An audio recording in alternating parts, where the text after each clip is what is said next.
alaykum, hurmatli kuzatuvchilar.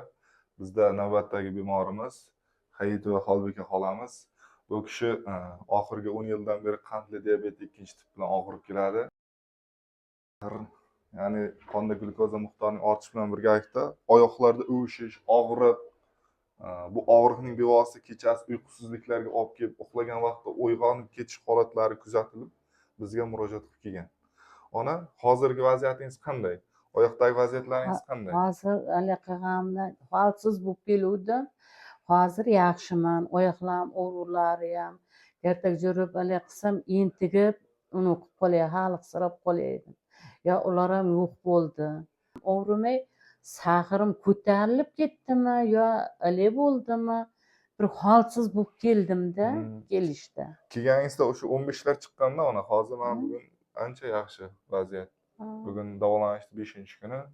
Oyoqdagi o'zgarishlar, sag'iringiz ham hammasi deyarli normallashdi holat. O'sha qiynalib yurgan bemorlarga Sherga kelib davolanib, o'qib ketaverasizlar. Menga men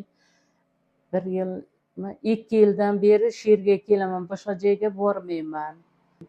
Doktorlarga rahmat.